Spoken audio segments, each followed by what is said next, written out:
Oh, just let me That clock keeps ticking like a metronome, and my thoughts keep telling me to get me home, but my balls keep telling me to let me just let me If you have followed my channel in the past, you know that I don't necessarily discuss the joys of owning a Rolex, because I don't own a Rolex.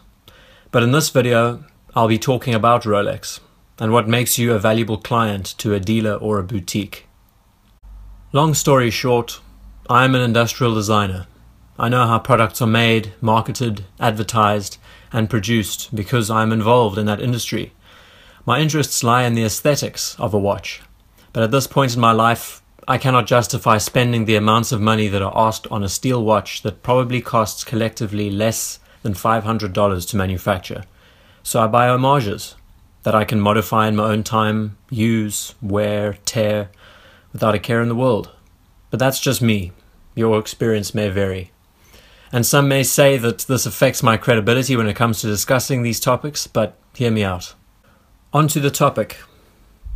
I have a good friend who has worked in sales in many boutique stores around London. And wouldn't you believe that this friend of mine now works at a very nondescript location for a certain brand? He knows that I make videos on watches, and being a tactical sales guy, tries to sell me on the brand often. Over the weekend we met up. During our drinks, the subject of the Panda Daytona came up, and it clicked that I should ask him how they, being a boutique dealer, justifies their best clients for these types of watches. Now, wouldn't you believe it, but they have a system. They have a way of classifying you as a valid client. Right, so the summary is, like if you want to succeed in anything in life, you have to stand out. How would you stand out in a lecture hall? Ask a question. How would you stand out in an interview?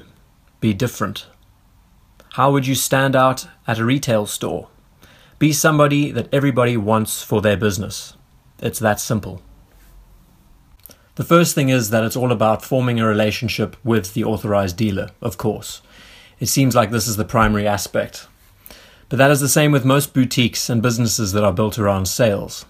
The difference is, if you liken it to a car dealership, you're only buying one car or two at most. With a brand like Rolex, who offers you small, nondescript watches, you as a client could buy 10 at a time. So the relationship factor is relative to the amount of items you buy, if that makes any sense. And I'll broaden that point at a later stage. The friend told me to feign interest. Even if you aren't a people person, you're going to have to be as friendly as possible. And with that comes your background. Yes, you're going to have to be upfront about what you do, and possibly hint to them that you are loaded with cash. Maybe act a little naive about a few things. Be the dubious purchaser, with a fat wallet and no clear understanding how the whole profiling system works. If that is not bad enough, it helps that you are a younger customer, not somebody who is going to croak in the next 5 years. My friend says ideally that you should be around the age of your late 20s to your early 40s for a premium position. That allows a good 20-year plus window for you to do business with them. Adding on to the first point, to qualify for the big boy watches, namely the steel sports pieces that all of us want, you're going to have to buy some of the scum to go with them. So are you eyeing that new steel Pepsi GMT? Well, how about grabbing a beautiful Datejust that nobody else wants? So along with the watches that are in demand, you're going to have to splurge on the throwaway things that Rolex couldn't sell to any normal customer if they wanted to. Essentially, you are scratching their backs by depleting their stores of unsellable stock, and they'll scratch yours by giving you stock that others cannot necessarily buy.